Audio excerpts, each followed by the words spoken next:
ஒளித்திரை வழங்கும் natural YouTube மூலம் வந்து உங்களுக்கு வழங்கக்கூடிய ஒரு நிகழ்வு.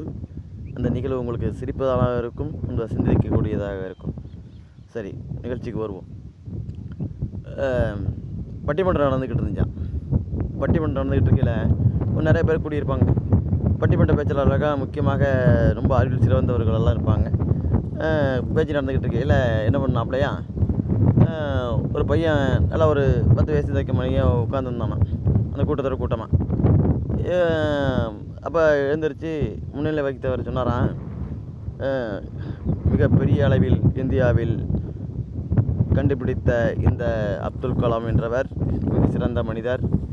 அவர் ஒரு மாமேதை அப்படின்னு சொல்லிட்டு உலக அதிசயத்தில் அவரும் ஒரு அதிசயம் அப்படின்னா, உலக அதிசயத்தில் அவரும் ஒரு அதிசயமான மாமனிதராக திகழ்கிறார் என்று சொன்னாராம். டக்குன்னு உட்காந்து வந்துருச்சு, சார் 2 அதிசயங்கள் சார்னாலாம். எல்லோரும் வீக்கு வரைக்க என்ன முடிச்சோலாம், 2 அதிசயங்களா? யார்ப்பா தம்பி, மேலே வா, மேடைக்கு வா அப்படின்னு கூப்பிட்டாப்லையா. கூப்பிட்டு வச்சு மைக்கில் பாட்டி வச்சு, சரிப்பா 2 அதிசயம்னா என்னப்பா, எங்களுக்கு ஒன்றும் தெரியலையே அப்படின்னா. ஒரு அதிசயம் சார், ஒரு அதிசயம் அப்துல் கலாம் அவர்கள் கண்டுபிடித்தது. 2வது அதிசயம் தமிழ்நாட்டிலிருந்து மிகவும் ஒரு தமிழகத்தில் இருந்து தப்பிச்சு போய் அங்கிருந்து எந்த பாதாளத்தில் இருந்து கண்டுபிடிச்சாரா தெரியல, அது 2வது அதிசயம் தான்.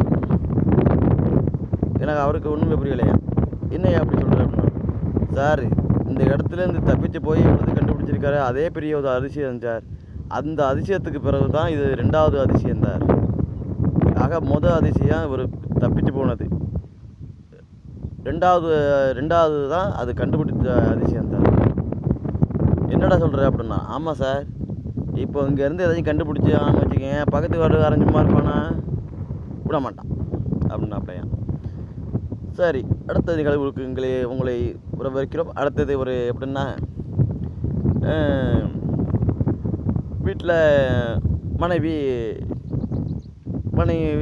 அவருக்கு மனைவிக்கு தகுந்த ஒரு கணவருக்கு தகுந்த ஒரு குழந்தையாளுக்கு தகுந்த மாமனார் மாமியால் இருப்பாங்க. அது மாதிரி இவர் இணைஞ்சிருக்காரு. நேராக அது பொண்டாட்டி மாதம் ஒன்று நேராக இப்போ அவங்க வீட்டுக்கு கொண்டு போயிடுவோம். ஒன்று இந்த மாதமான நேரத்தில் அங்கிட்ட வீட்டுக்கு கொண்டு போயிடுவோம். இவர் என்ன, சரி இவர் பார்க்க முடியாதுங்கிறதுனால வீட்டுக்கு கொண்டு போயிடுவோம். இவர் கொண்டு போய் அங்கே விட்டுட்டு, அங்கே கொண்டு போய் வீட்டில் விட்டுட்டு, அங்கே இருந்து மாமியார் வீட்டில் கொண்டு போய் விட்டுட்டு, குழந்தையால் அழைச்சிக்கிட்டு அங்கேருந்து வர வீட்டில் கட்டவலாம், என்னடா அது இவங்களை அழைச்சிட்டு வந்திருக்கே, என்னடா அது தப்பு பேசுவாங்கடா ஊர்லன்னு. எப்போ அவங்கள பேசுகிறத பற்றி உனக்கு பிரச்சனை கிடையாது, அதை விடு, நீ இதை ஏன் கவலைப்படுற? என்னடா கவலைப்படுற, நான் யோசனை பண்ணணும்டா, கவலைப்படணும், அசிங்கமாக போயிடும்டா, இதெல்லாம் என்னடா அது அப்படின்னா.